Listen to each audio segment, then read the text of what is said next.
अगर वो लोग दोषी थे तो उनको साल महीने 6 महीने पहले 2 महीने पहले नोटिस दिए जा सकते थे। तप से राज, राज से नरक। तो इन लोगों की समझ में नहीं आ रहा है, तो लोग सोचते हैं ना कि राज आ गया बस अब तुम खुदा, खुदा के बाद तुम ही हो। तो वो जो भावना बैठती है, बैठ गई इनके दिमाग में, वो इनका भी नुकसान करवाएगी और वो देश का भी नुकसान करवाएगी। जो आंदोलन अभी देश में चल रहा है वो अराजनीतिक आंदोलन है। उसमें जो राजनेता है उनकी कोई किसी तरह की भागीदारी नहीं है। मोदी का जो अगला जादू है ना, वो सारे देश में नहीं चलेगा। लोगों ने वोट नहीं पाई, ईवीएम की मेहरबानी है। तो किसानों को लेकर पिछले 53 दिनों से जो प्रदर्शन हो रहा है, उसको कॉन्स्टिट्यूशन क्लब में लगातार दूसरे हफ्ते एक बैठक हुई, एक रणनीति बनाई गई। क्या बैठक हुई, क्या रणनीति बनाई गई, इसको लेकर हमारे साथ बात करने के लिए किसानों के नेता गुरनाम सिंह जी हैं, जो आप कई बार देखते होंगे सोशल मीडिया पर, कई चैनल पे काफ़ी लोकप्रिय हैं। सर क्या कहेंगे आप, क्या आज बैठक में बात निकली?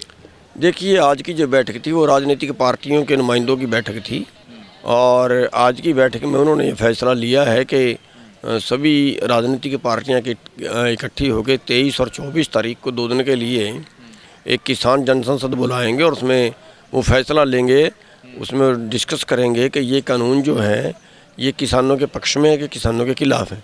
अपना मत रखेंगे, देश के पक्ष में है कि देश के खिलाफ है, और ताकि एक आवाज़ देश में साफ तौर पे चल जाए। जो आंदोलन अभी देश में चल रहा है वो अराजनीतिक आंदोलन है।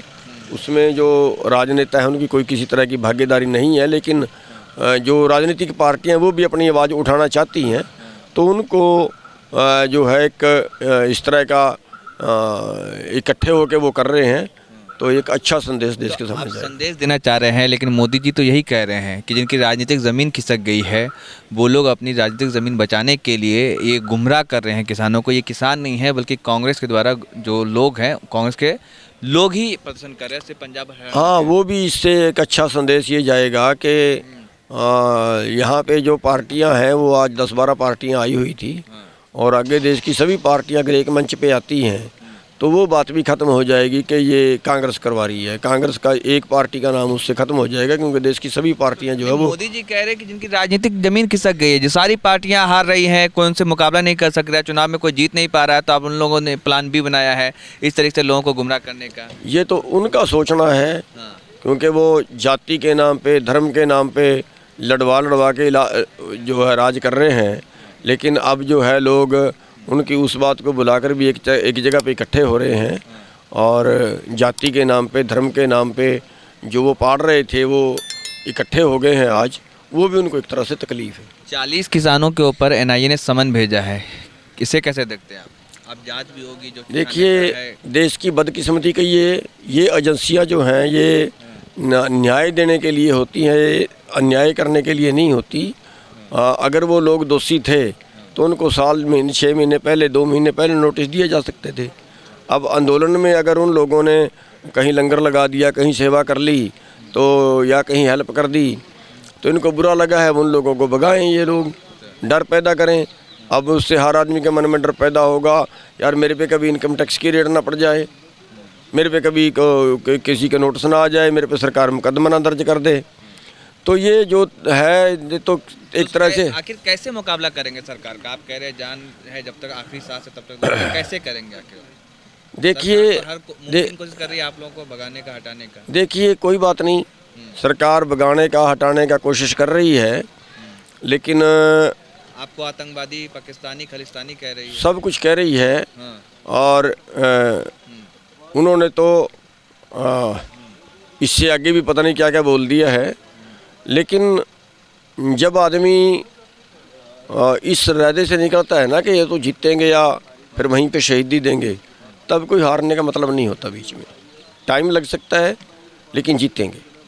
अफसोस होता है कि जिस सरकार को आप लोगों ने खुद से चुना, जिसके लिए नारे लगाए गए, जिनके समर्थन में नारे लगाए गए, आज वो सरकार आपको अनसुना कर रही है। अमित शाह पतंग उड़ा रहे हैं मकर संक्रांति पर, इधर ठंड में इस कड़कड़ाती ठंड में किसान मर रहे हैं। ये तो जिसकी भक्ति की हुई है ना, तप से राज, किसी का तप किया, भक्ति की हुई है, अच्छे कर्म है उसके, वो राज करेगा। लेकिन फिर राज में रह के फिर पाप करता है, फिर राज से नरक। तप से राज, राज से नरक। तो इन लोगों की समझ में नहीं आ रहा है, तो लोग सोचते हैं ना कि राज आ गया बस अब तुम खुदा के बाद तुम ही हो। तो वो जो भावना बैठती है, बैठ गई इनके दिमाग में, वो इनका भी नुकसान करवाएगी और वो देश का भी नुकसान करवाएगी। मीडिया वही दिखा रहा है कि आतंकवादी, पाकिस्तानी, खलिस्तानी और सिर्फ पंजाब हरियाणा के किसान बैठे हैं, ठीक है।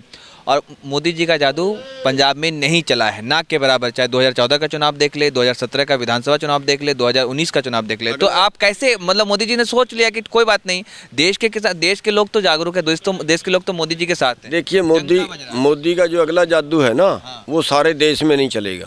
अभी तो हरियाणा पंजाब में नहीं चला, लेकिन अगला जो जादू है वो पूरे देश में नहीं चलेगा और पूरे देश से इसकी पार्टी खत्म हो जाएगी। कैसे जो देश की जनता है, आवाम है, जो बिहार ले लीजिए, बंगाल ले लीजिए, वहाँ हर तरफ मतलब मोदी जी का डंका बज रहा है। लोगों ने वोट नहीं पाई, ईवीएम की मेहरबानी है, तो ईवीएम से जीत रहा है।